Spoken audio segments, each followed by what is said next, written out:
Hi, and welcome to Think About It. My message today is titled, Worship the Creator.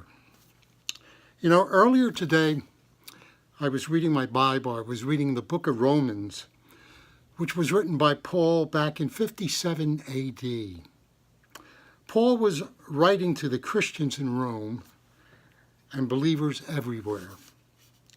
And you know something, the more I read, the more it became very clear to me that today's 21st century society makes the same mistakes in their thinking and their attitudes about God that existed back then when Paul wrote this. Let me read the passage in Romans that I'm speaking about.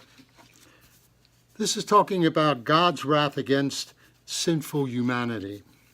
It says, the wrath of God is being revealed from heaven against all the godliness and wickedness of the people, who suppress the truth by their wickedness.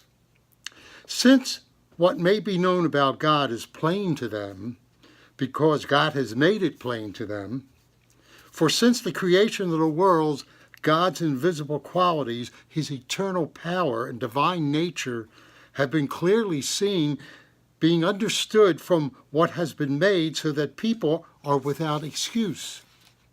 For although they know, or that they knew God, they neither glorified him as God nor gave thanks to him.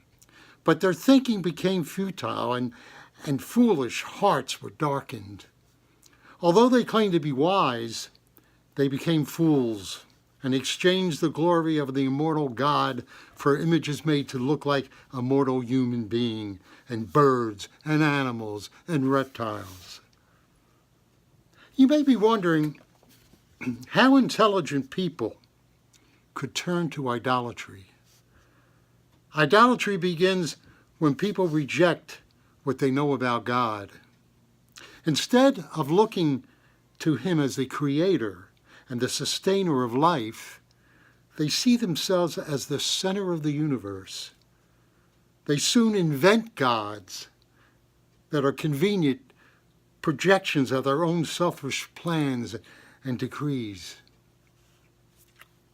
These gods may be wooden figures, but they may also be goals or things we pursue, such as money, power, comfort.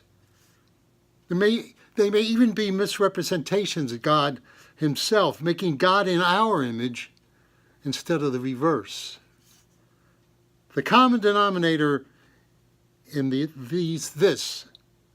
common denominator with idolaters worship the things God made rather than God himself. Today, in the 21st century, many people still make the same mistakes as were made back then. What are some examples? Well, consider this. Today we understand how storms are created. Today we understand we have telescopes. We map our solar systems. We have microscopes.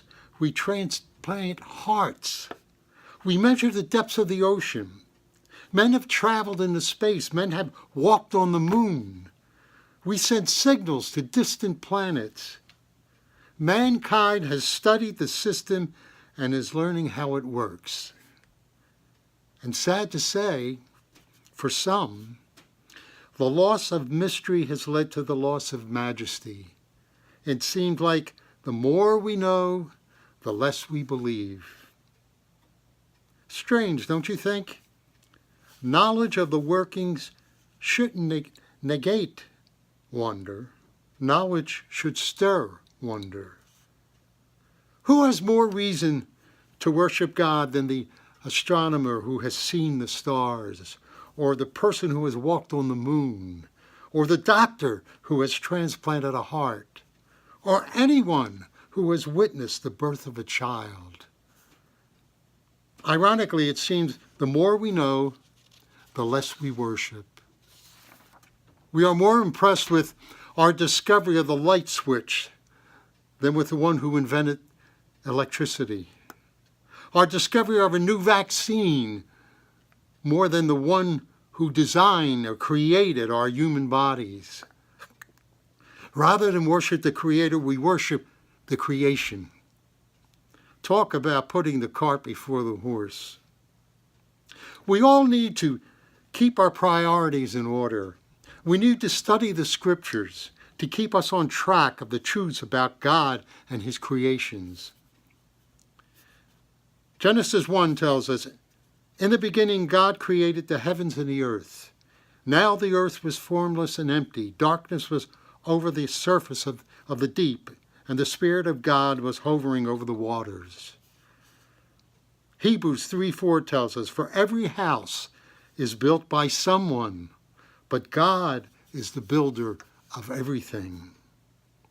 In Romans 1:20 it says, "For since the creation of the worlds, God's invisible qualities, his eternal power and divine nature have been clearly seen, being understood from what has been made, so that people are without excuse." And this is my favorite, Romans 11. "For from him and through him and for him all things, to him be the glory forever. Amen." So in closing, let me ask you that question. Do you worship the Creator or his creation?